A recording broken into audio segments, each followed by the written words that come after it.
Hello, ladies and gentlemen of SeemsGoodMagic.com. This is Travis Semulin Sowers, and we're jumping in here for some hot Legacy Cube action. What have we got going on here? So there's not really like a archetype defining card, which is usually what I'm looking for when I'm doing some cube shenanigans. We're in the single elimination cube, FYI. So like things like that would be opposition or Llanowar Elf. I suppose Burst Lightning comes close, perhaps Compulsive Research. Like, there's options here that are good in certain decks, but not like you have to have this card if you're going to play that deck. White Weenie is particularly good in this cube, so something like Talia could be interesting. It's fairly easy to do broken things with Sidisi. I kind of have an unnatural love for Scavenging Ooze and green decks in general, but given my addiction to aggro decks, I think we're going to try one here and take Talia. Like, we're not really missing out on anything if we don't take her, and the upside of having her in a deck that's looking to be aggressive is certainly a thing. See, like here, we could take this Relic Warder, which is, again, usually pretty good and an aggressive strategy, and then look to possibly wheel Isumaro. If we're not looking at something like Talia, there is a Sylvan Library here, which is an absurdly powerful card and can lead to broken things. I think I'm interested in playing a deck that punishes people. Well, you can't really punish people for playing a Sylvan Library. It's just too good, but what the heck. Let's draft a linear deck and see if we can goad there. So Symbol of Legion, I like that a lot. Although I see that spin a lot too, which is kind of weird. But Relic Warder can do amazing things, like snagging up an artifact or an enchantment. Makes it a pretty decent top deck. And with Talia, we're encouraged to play as many dudes as we can. I think you kind of hope you open some sort of equipment if you're going to play a deck like this. Well, now here's some more things that are encouraging us to go in that direction if we want to. There's also a natural order, which could be assigned to just take this, look for the big thing, do the stuff. I don't hate Thoughtseize either. Parallax Wave is powerful, but there's a decent chance we wheel the Elite Vanguard, and I get all that, but if you're going to say we're going to be the aggro deck, then you need to be prepared to back it up. I am prepared to do so. Well, now, there's a Crusade. Is that a good card when you're playing White Weenies? Yes. This was like the original enchantment that enabled White Weenies as a strategy way back a bazillion years ago when I started playing Magic. There's also a Chrome Mox, which you don't want to discard a spell, but it does let you cheat a little bit on lands and try to get some fast mana. Like a turn 1 Thalia just destroys some decks, but I'm going to go with the Crusade. You need some number of these effects. This is a spell I'll play in this deck. The other one would be like a Swords to Plowshares. Fiend Hunter does an interesting thing in that it gives you removal on a creature, but I'm actually going to take the Pseudonym of Warfare and try to like firmly establish ourselves as the White Weenie deck at the table, so everybody else will just back off and let us have the cards. Not to mention it's a powerful effect. Lingering Souls is something else I'd play in this deck. Like, it's fairly easy to pick up a black-white duel and splash for that. Spectral Procession gets pretty good. Of note, Crusade does affect any white creatures your opponents control, so there's times we would want to side it out. For example, if we play against whoever took that as Symbol of Legion, we probably want to get rid of it. Champion of the Parish can be quite good. It already triggers off the Student, the Vanguard, and Talia. Will probably trigger off more. I like having a Kami of Ancient Law, but I think I can probably wheel that. If we did go into a black-white version, we could consider Mogi's Marauder. Because you know what's better than one goose? Mogi's. But yeah, let's get our champion on. I like a Johnny in a deck like this. It's sort of a 4-mana Crusade effect, in that you can put a counter on your dudes and stuff. But I think I actually prefer the Mishra's Factory more. Our mana should be pretty good, and we're looking to have a low curve anyway. We might end up with like a 16-land deck, but we can still afford to have a colorless source in there, especially when it can potentially beat down. So let's take that. We're a little low on the removal side of things. But if you can get stuff out fast enough, sometimes that's enough to just win a game. For me, it's between that and the Raise the Alarm. The Raise the Alarm gets significantly better if we get more Crusade effects, like, say, an Honor of the Pure, Spear of Heliod, something along those lines. But White Weenies and Armageddon is a thing. This card's more powerful. I'm going to take it. I don't think we're going to miss out from not having the Raise the Alarm. I don't particularly want any of these cards for what we're doing here. And we could consider Grafted War Gear. Yeah, I think I'll take it, but I don't know that we play it. It's not quite the equipment I'm looking for, but it could get played. There's the Isumaru. We were hoping to get that, so we can, again, load up on these 1-drops. It is unfortunately not a human dog, so it doesn't interact particularly well with the Champion of the Parish, but it is a pretty fearsome little mutt. Now, I don't mind Linvala. Again, I want to keep this pretty heavily creature focused, as it's a creature aggro deck. But Parallax Wave can get blockers out of the way. It obviously doesn't play well with Talia, I understand that. But this does shut down a lot of decks and can irritate a lot of decks. Somebody's going to scream about me not taking the Parallax Wave, but I really want targeted removal. I doubt we play Entreat, but we might. Will Fiend Hunter, that's a good sign for the archetype. And the Kami of Ancient Law? Okay. Things, and the Cursed Scroll. I might even considerably play that. We should be able to empty our hand pretty quickly, so this is just a shock on a stick, basically.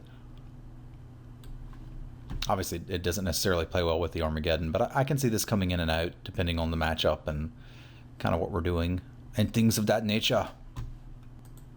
Alright, we've got another pack that we have opened, and it's a bit on the meh side, and that for us, I don't really want any of these cards. I'd like a Sword to Plowshares. I mean, I'm probably going to take the Soldier of the Pantheon because, I mean, it does the thing. It is the 1-mana white card in the pack, but there's nothing for us to wheel and nothing that we actually want. And given what we've already done, he should spend, like, if there was anything else that I would want out of this pack, I would probably take it, but I don't think there actually is. All right. Let's get Pantheoning.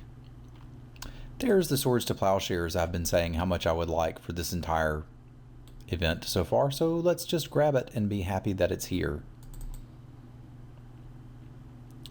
Soulfire Grandmaster is a bit cute, but I mean, we're never going to activate him. It's basically just a 2/2 lifelink, which is fine. Gideon's fine. It gives us something to do at the top end, but I kind of like the Winter Orb with the idea that that plus Armageddon kind of gives us a lock, like a thing to do after we've cast all of our weenies. I don't hate that. I don't hate the Bone Splitter either, but that'll probably wheel and Winter Orb won't. Like, I'd probably trade a Tangle Wire here too. There's a couple cards here I'm interested in, but I think it needs to be Honor of the Pure. Like, if we can curve dudes into Honor of the Pure, we probably are able to win that game. Wouldn't mind some of the token producers now. I really kind of want to gather the townsfolk as opposed to Raise the Alarm. The fact that Raise the Alarm is instant is not quite as relevant as the fact that the townsfolk will pump up our champion. It is kind of a build your own wild Nacatl, but it's effective.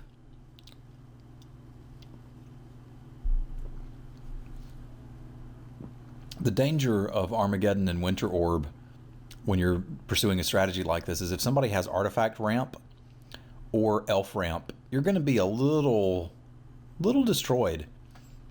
Now see, here we're starting to move into territory where I might consider black-white tokens. Now that's a little bad with the Crusades, but these tokens will peck away at people. They will do a thing. There's also a Marshall Coup.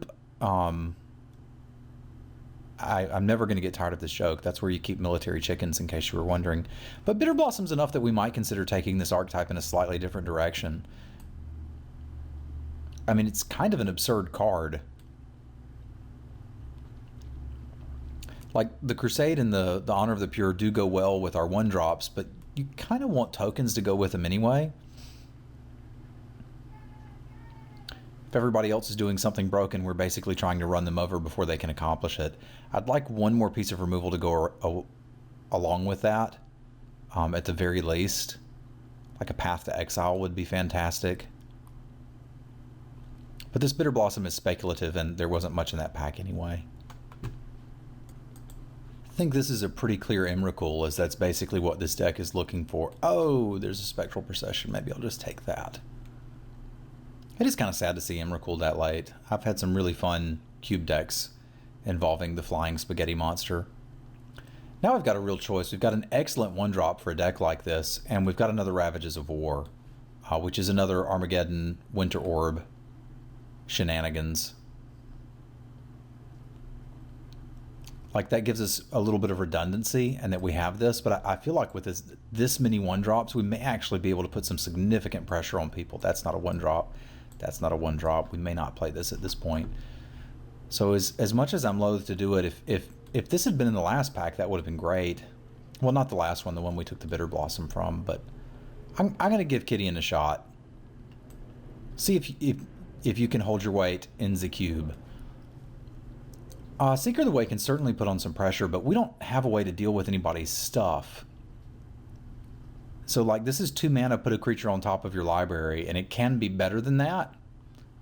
Actually, it's target non-land permanent, so we can zap whatever we want with it. I'm just going to grab the Unexpectedly Absent. That gives us a little bit more removal. So our plan is 1-drop into Talia into Honor of the Pure, I guess. I can't imagine us wanting any of these cards. We're never beating a Massacre Worm, though. I suppose maybe there's some other aggro deck where we would actually want this. I mean, it cycles.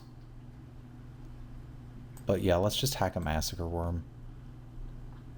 Karmic Guide, is there in a world in which we want you? I mean, I don't think we really have room for 5-mana spells here. And like, what are we getting back? Little garbagey 1/1s. That doesn't really do much. I think if we get to the point where we could cast this and get value from it, we've probably lost that game. So I'm going to take another token producer in Garruk Relentless. I don't think there's much chance we play it, but stranger things have happened.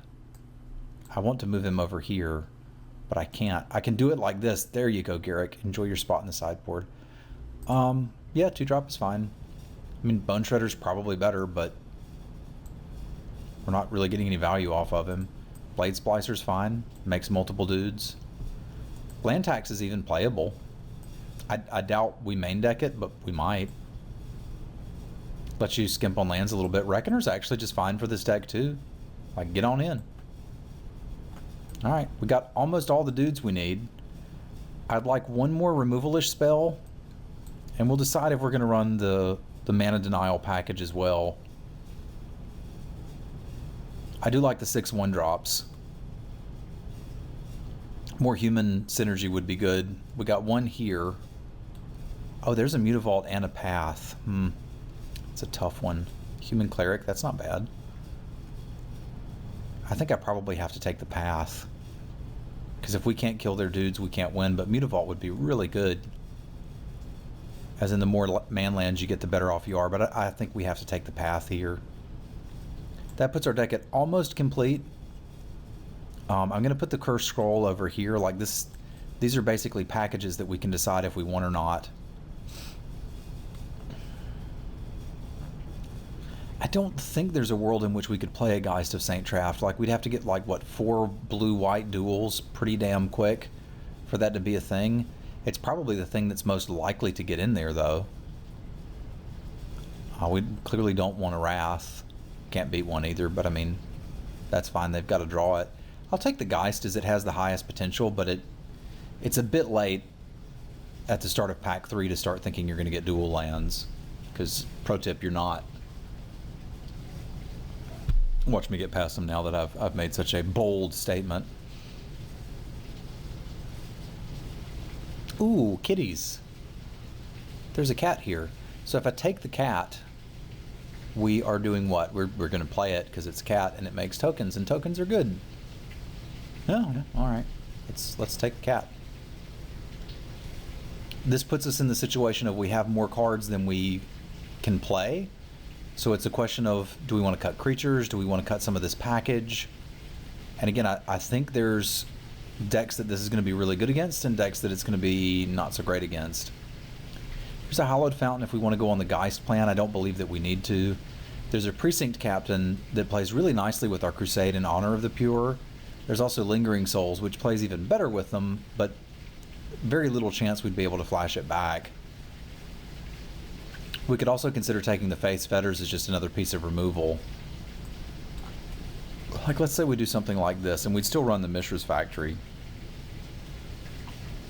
That means I could take Faith's Fetters here. We've still got plenty of dudes.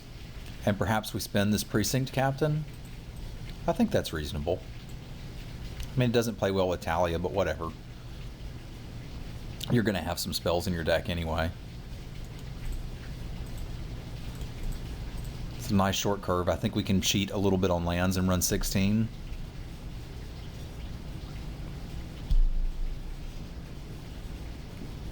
As this is not really a 6-drop, and I expect we're going to cast this for 0 a good bit. Angelic Destiny's kind of fun. It's just boom. I'm going to kill you with this little thing. Play Pact of Negation for value. Pro white. Turn spells white. Like, this guy sort of lets you force through damage when you flood, which is cute and not entirely irrelevant. But I might just like the Angelic Destiny is to start to fill us up on 4s. But you know what? Screw it. Let's try it out. Boom. My little thing is giant and is now going to kill you. You got to be careful about when you cast it, obviously, is if they kill the dude you're trying to play it on, you get destroyed. But if they don't, it's pretty good. So we've got a Sublime Archangel versus Elspeth Tyrell. This is not usually the best Elspeth. But again, with Crusade and Honor of the Pure, it's a nice top end. I think I want to take that as you can make one big thing to attack with the Sublime Archangel, but I think our deck would rather go wide. And if this is the last card in the deck, I think I can still get away.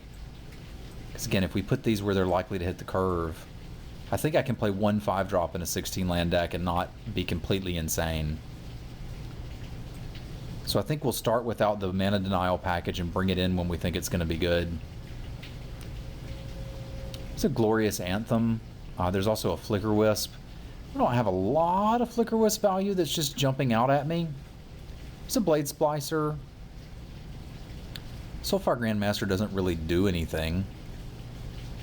Like, we're never buying them back.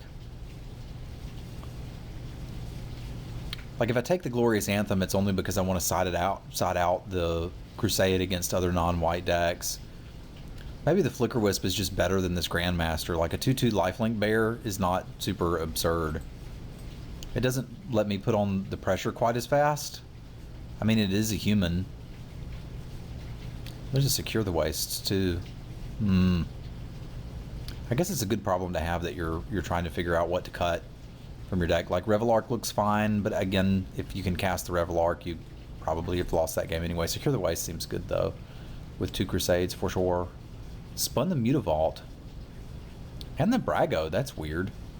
But I'll play a Mutavault. This may make me want to play 17 lands if I've got 2 creature lands, because we're, like, not being able to hit your Boros Reckoner on time or your Spectral Procession on time hurts a little bit. So we'll make a few cuts and figure out where we are. I'm going to cut this Day of Judgment because we can't beat it.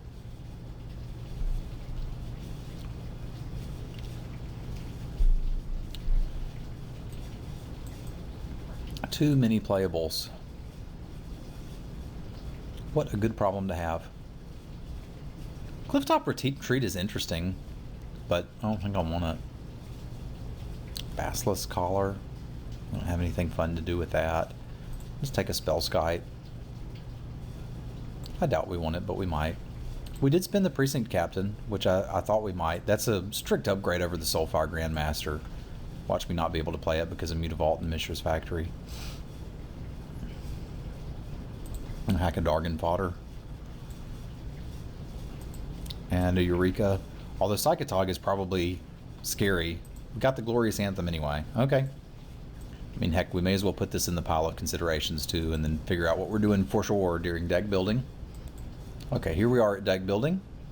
Now it says we've got 16 creatures, but we've really got 17, 18, 19 if you're going to count her. I don't think I need 3 Anthems in a 40 card deck. I do like the 4 pieces of removal, and there's some of the best removal that there are. So, and I do think I want to run 17 lands now, as we've got some reasons to get more land. No, I still kind of want to go 16. That means I just have to cut 3 cards. Running the 2-man lands is a little risky, but I think I can pull it off. So what is the weakest here? I mean, Linvala can just shut down a deck. That's a thing. I feel like if you don't have a preponderance of 1-drops, you're not really playing an aggro deck.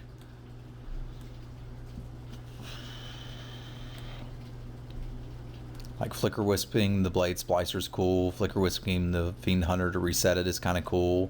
If your opponent has a token creature, you can do that.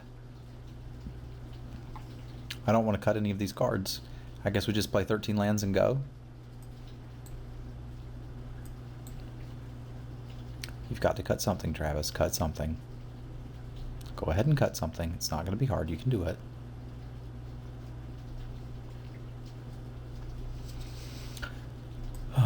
Well, maybe I don't play the Angelic Destiny. It is a nice finisher, but the whole point of this deck is to go wide and put on so much pressure that they can't do anything about it. And I said I don't necessarily need 2 Anthems. I just need 1. Okay, we're starting to get there. So can you cut 1 more card, Travis? Can you cut 1 more card? Can you cut a Planeswalker?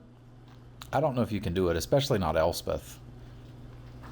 It makes so many 1/1s. But if I'm putting this into my deck because I think 5-mana 1/1s are good, then this is probably better. It's a little bit of flood insurance too. That really hurt. But I like the Angelic Destiny too, to an extent, as it's just sort of a reset button. This gives me 16, 17, 18 creatures, 2 Anthems, 4 removal spells. That's what a Weenie deck wants to do. Alright, let's sort this by color and see what colors of mana we should play. It looks like mostly white, I think, is the direction we want to go. I am playing both man lands, which is a bit dangerous, but I think I can get away with it. I mean, it does make the Reckoner and the Spectral Procession a bit harder to cast, but the value of drawing these later as opposed to dead lands is just way better. We need to have a Plains on turn 1, but we really don't ever need more than two white mana except for these 2 guys, so I think we can sneak some value in there. Alright, well cool, we built a Weenie deck. Yay! I will see you guys for round 1 in just a minute, and thank you for tuning in.